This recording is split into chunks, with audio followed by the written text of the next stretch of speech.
रामकृष्ण हरी. अंधारातून प्रकाशाकडे या यूट्यूब चॅनलमध्ये मी मिसेस पाटील तुमचं हार्दिक स्वागत करीत आहे. यूट्यूब फॅमिली, श्रीराम यांचा नवमीला जन्मदिवस होता. म्हणजेच ही चैत्र महिन्यातील 9वा दिवस, ही चैत्र शुद्ध नवमीला श्रीरामांचा जन्म झाला. भगवान विष्णूचा 7वा अवतार म्हणून श्रीरामांना ओळखलं जातं. भगवान श्रीराम हे एक मर्यादा पुरुषोत्तम होते. त्यांचे वडील हे राजा दशरथ हे त्यांचं नाव होतं आणि त्यांना 3 आई होत्या. एक कौशल्या जी श्रीरामांची आई होती, दुसरी कैकेयी आणि तिसरी आई सुमित्रा. ह्या 3 पत्नी दशरथ राजांच्या होत्या. दशरथ राजाला बरीच वर्ष मूलबाळ होत नव्हतं आणि आपल्याला माहीतच आहे श्रावण बाळाची कथा. एकदा दशरथ राजा जेव्हा शिकारीला जंगलामध्ये जातात आणि रात्रीची वेळ असते, ते झाडावर लपून बसलेले असतात. हरण कधी येईल पाणी प्यायला आणि मी हरणाची शिकार करायची आहे म्हणून ते झाडावर लपून बसलेले असतात. रात्रीची वेळ असल्यामुळे अंधारात काही दिसत नसतं. त्याच वेळेस हे श्रावण बाळ आपल्या आईला कावड करून काशीला घेऊन चाललेले असतात आणि आईवडील म्हणतात, अंध आईवडील असतात. श्रावण बाळ खूप आईवडिलांची सेवा करायच्या गुणी असं बाळ होतं आणि आईवडील अंध असल्यामुळे ते आईवडिलांना कावड करून काशीला घेऊन चालले होते. आणि तिथं त्यांनी एक कुटी बांधलेली दिसली आणि तिथं त्यांनी आईवडिलांना त्या कुटीमध्ये सोडलं आणि त्यांना तहान लागली म्हणून त्या तळ्यावर पाणी आणण्यासाठी श्रावण बाळ गेले असताना बुडबुडबुड असा पाण्याचा आवाज आला घागर भरत असताना. आणि राजा दशरथांना वाटलं की हरिणच पाणी प्यायला आला आहे म्हणून त्यांनी अंधारामध्ये बाण एकदम निशाण्यावरती सोडला. तसा बाण राजा श्रावण बाळाच्या छातीमध्ये लागला आणि ते आई ग म्हणून जोरात ओरडले असताना दशरथ राजांना वाटलं की आपण कोणाची तरी दुसऱ्याची शिकार केली आहे, हा हरिण नाही. म्हणून दशरथ राजा झाडावरून उठून खाली येतात आणि तळ्याकाठी जाऊन बघतात तर तिथं एक मनुष्य बाण छातीमध्ये लागलेला व्याकुळ होऊन पडलेला असतो. दशरथ राजा विचारतात, बाळा माझ्या हातून हे काय घडलं? हे देवा मी काय केलं हे सूर्यनारायणा? कारण दशरथ राजा हे सूर्याची भक्ती करत होते, सूर्याला ते पूजत होते. तेव्हा श्रावण बाळ म्हणतात की तुम्ही मला बाण मारला, परंतु माझ्या आईवडिलांना खूप तहान लागली आहे, ते तहानेने व्याकुळ झाले आहेत आणि हे पाणी त्यांना घेऊन जा तुम्ही. आणि अशी एक कुटी आहे, तळ्याच्या काठीच ती कुटी असते, झोपडी असते, तिथे माझे आईवडील आहेत, त्यांना घेऊन जा. दशरथ राजा हो म्हणतात आणि त्यांची आज्ञा पाळून, श्रावण बाळाची आज्ञा पाळून आईवडिलांना पाणी घेऊन जातात. पाणी घेऊन गेल्यानंतर पाण्याची घागर घेऊन जाऊन समोर उभं राहतात.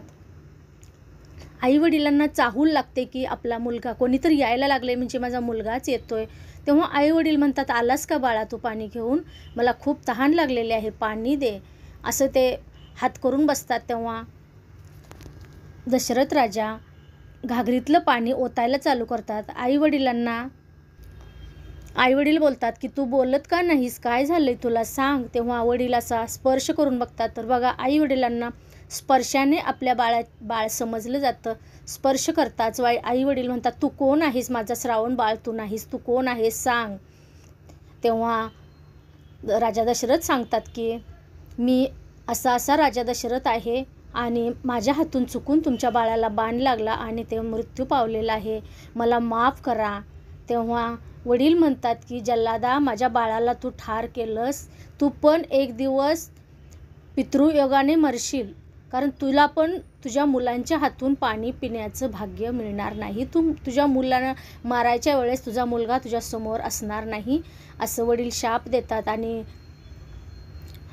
आई पण तिथेच शाप देते की तुला असंच मरण येईल, एका आईचा तुला शाप आहे आई म्हणते. आणि आई तिथेच वडिलांच्या पायावर मांडीवरती डोकं ठेवून मरण पावते. वडीलही मरण पावतात बसलेल्या जागी. असा हा शाप दशरथ राजाला श्रावण बाळाच्या आईवडिलांनी दिलेला होता. आणि त्या नंतर बरीच वर्ष दशरथ राजांना मूलबाळ होत नाही. जेव्हा मूलबाळ होत नाही ते, परंतु दशरथ राजा आईवडिलांना, श्रावण बाळाच्या आईवडिलांना म्हणतात की तुम्ही मला शाप दिलाय, परंतु मला मूलबाळच नाही, तर माझा पुत्रविरहाने माझा मृत्यू होणारच कसा, मला मूलबाळच झालेलं नाही. 3 राणी आहेत, परंतु मला अजून मुलंच झाली नाही, तर मी त्यांच्या पुत्रांच्या विरहाने मी व्याकुळ होऊन मरण मला कसं येईल, अगोदर मला पुत्र तर होऊ द्या. परंतु काही वर्षांनी जेव्हा हे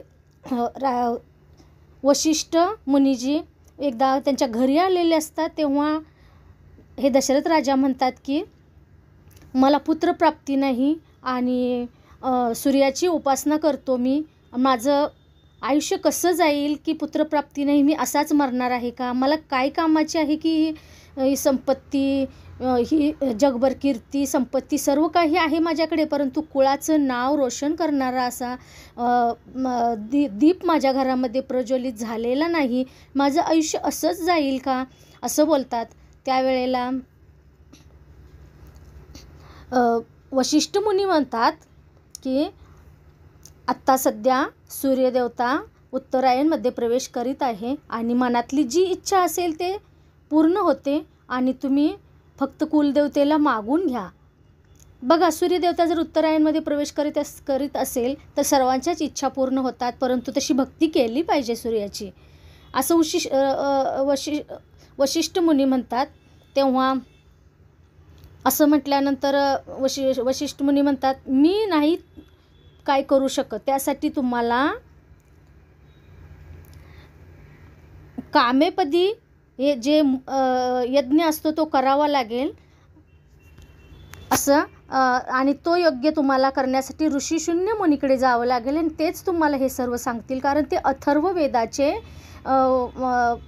पूर्ण त्यांचं ज्ञान आहे, त्यांच्याकडे जा आणि तो यज्ञ करा. मी तुम्हाला नाही यज्ञ करायला सांगू शकत, कारण तो अधिकार फक्त ऋषीशून्य मुनीचा आहे, कारण त्यांनी अथर्व वेदाचं पूर्ण अभ्यास केलेला आहे. त्यांच्याकडे जा आणि यज्ञ करा, तुम्हाला तेव्हाच पुत्रप्राप्ती होईल असे वशिष्ठ मुनी म्हणतात. तेव्हा तिन्ही पत्नी म्हणतात आजच रथघोडे घेऊन आम्ही वशिष्ठ मुनीकडे जातो. तेव्हा कौशल्या म्हणते आजच आम्ही रथ घेऊन जातो. तेव्हा वशिष्ठ मुनीजी म्हणतात रथ आणि घोडे तुम्ही घेऊन जाणार, परंतु तिथे तुम्हाला फक्त आणि फक्त अहंकार जागा होईल, कारण तुम्ही संपत्ती घेऊन जात आहात. रथ घोडे सैन्य जर तुम्ही घेऊन गेला तर फक्त आणि फक्त अहंकार तुम्हाला तिथं मिळेल. तुम्ही खाली झोळी घेऊन गेला तरच तुमच्या झोळीमध्ये भिक्षा मिळेल, जर झोळी भरून घेऊन गेला तर तुम्हाला झोळी कोणी नाही देणार. ज्याप्रमाणे तुम्ही रथघोडे घेऊन चाललात तशी तुमची इच्छा पूर्ण नाही होणार. तुम्ही बिना चप्पलचं अनवाणी पायानं जा म्हणून राजा दशरथाला वशिष्ठ मुनीजी सांगतात. आणि सोने पैसे घोडे रथ असे जर काही जर घेऊन गेला तर तुम्हाला अहंकार फक्त आणि फक्त अहंकारच तिथे मिळेल. तेव्हा दशरथ राजा म्हणतात बरोबर आहे मुनीजी, जशी आज्ञा, आणि मी जातो, आजच जातो मी बिना चप्पलचे. आणि ऋषीशून्य मुनीकडे दशरथ राजा जातात आणि तिथं पुत्र कामेपदीचा यज्ञ केला जातो. आणि येताना हे जे ऋषीशून्य मुनी असतात ते प्रसादासाठी राजा दशरथाला खीर देतात आणि ही खीर तुम्ही घेऊन जा आणि तुमच्या पत्नींना खायला द्या. राजा दशरथ खीर घेऊन येतात, अगोदर कौशल्याला देतात, कौशल्याच्या हातात खीर देतात. त्या दोघीजण खीर वाटून खातात आणि मग नंतर त्यांच्या लक्षात येतं की सुमित्राला पण द्यायला पाहिजे. मग दोघीजण हिच्याजवळचा थोडीशी खीर आणि एक कौशल्याजवळची थोडीशी खीर आणि कैकेयीजवळ थोडीशी खीर, दोघीजण मिळून थोडी थोडी खीर सुमित्राला देतात. आणि त्याच्यानंतर ह्या तिघी पण गर्भधारणा होते तिघींना. आणि नंतर 9 महिन्यानंतर त्यांना या रामनवमीच्या दिवशी बाळ होतं. प्रथम बाळ होतं ते कौशल्याला होतं. आणि रामनवमीच्या दिवशी जेव्हा चैत्र महिन्यातील 9वा दिवस असतो नवमीचा, चैत्र शुद्ध नवमीला हे मर्यादा पुरुषोत्तम असं हे बाळ जन्माला येतं. आणि कैकेयीच्या पोटी भरत जन्माला येतो आणि सुमित्राच्या पोटी लक्ष्मण आणि शत्रुघ्न, कारण तिला 2 बाळं होतात, कारण दोघींनी तिला प्रसाद दिलेला असतो, हिनं एकीनं आणि तिनं एकीनं, असं तिला 2 बाळं जन्म घेतात. असं हे तिघींच्या पोटी 4 मुलं जन्माला येतात. तिघींच्या बाळांना 12 दिवस झाल्यानंतर बारसं करायचं ठरतं आणि वशिष्ठ मुनींना बोलावलं जातं. राजा दशरथ वशिष्ठ मुनींना बोलवतात की माझ्या मुलांचं बारसं करायचं आहे, तुम्ही या. तेव्हा वशिष्ठ मुनी येतात. प्रथम कौशल्या पुत्र रामाला हातामध्ये घेतात आणि म्हणतात की या बाळाचं नाव आपण राम ठेवूया, कारण अखंड ब्रह्मांड, अखंड पृथ्वी सामावून घेण्याची शक्ती या राममध्ये आहे आणि याचं नाव राम ठेवूया. आजपासून याला सर्वजण राम म्हणा. नंतर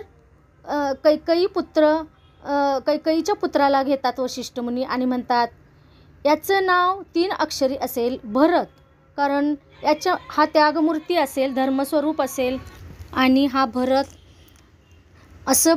असा योद्धा आहे की हा सर्व जगाला धर्म शिकवणार आहे.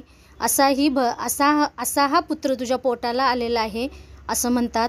नंतर सुमित्राचा पुत्र घेतात आणि म्हणतात याचं नाव लक्ष्मण, कारण हा सर्व लक्षणांनी युक्त आहे आणि सर्व याच्या अंगामध्ये जसे असावे तसे लक्षण आहेत, म्हणून याचं नाव लक्ष्मण म्हणतात. नंतर जुळं बाळ असतं, त्या दुसऱ्या बाळाला घेतात सुमित्रापुत्र, याचं नाव शत्रुघ्न असेल असं म्हणतात, कारण याच्या नावाने शत्रू थरथर कापू लागेल. अशी ही 4 बाळं राम, लक्ष्मण, भरत आणि शत्रुघ्न हे 4 मुलं राजा दशरथाला होतात. आणि हा जो राम असतो देव, याचं चैत्र महिन्यातील 9व्या दिवशी शुद्ध नवमी असते, त्या दिवशी जन्म झालेला असतो आणि याची पूर्ण ब्रह्मांड सामावून घेण्याची याच्यामध्ये क्षमता आहे. आज आपण यालाच पूजत आहोत. हा घटघटवासी राम तो हाच आहे जो रामनवमी दिवशी आपण उत्साहाने, आनंदाने आणि भक्तिभावनेने साजरा करतो. हा राम जन्म हाच तो दिवस आहे आणि हा परमपिता परमेश्वर राम आहे. आणि देवाला एकदा धर्तीवरती माणूस म्हणून यावं लागलं, कारण या धर्तीवरती खूप आतंक माजला होता. रावण एवढा आतंक करत होता की ही पृथ्वीसुद्धा थरथर कापू लागली होती, एवढा आतंक केला होता. आणि राक्षसांनी रावण यांनी सर्वांनी एवढा आतंक माजवला होता. खूप लोकांना त्रास देत होते राक्षस, म्हणून रामाला जन्म घ्यावा लागला रावणाचा वध करण्यासाठी. आणि एक दिवस असा येतो की कैकेयी आपल्या नवऱ्याकडून वचन घेते की माझ्या भरतला राज्य द्या आणि रामाला वनवासात 14 वर्ष पाठवा. आणि ते पत्नीच्या आदेशाप्रमाणे, कारण तिला वचन दिलं होतं की तुला काय मागायचं ते माग, तेव्हा तिनं हे मागितलं. आणि जी कुबडी मंथरा असते ती कैकेयीच्या माहेरची असते, ती म्हातारी कुबडी असते ती, आणि ती कैकेयीला बोलते की तू तुझ्या मुलाला राज्याभिषेक करायचं सोडून, गादीवर बसवायचं सोडून रामाला का बसवू देतेस तू तुझ्या नवऱ्याला बोल. तिच्या आदेशाप्रमाणे कैकेयीनं बोललेले असते.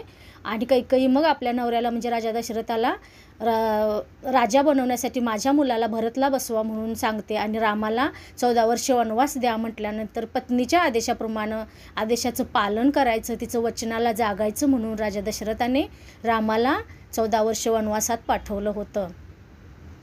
आणि जेव्हा 14 वर्ष रामाने वनवासामध्ये गेल्यानंतर खूप राक्षसांचा वध केला, खूप त्रास सहन केला, रावणाचा वध केला आणि आल्यानंतर पण त्यांना तोच त्रास झाला.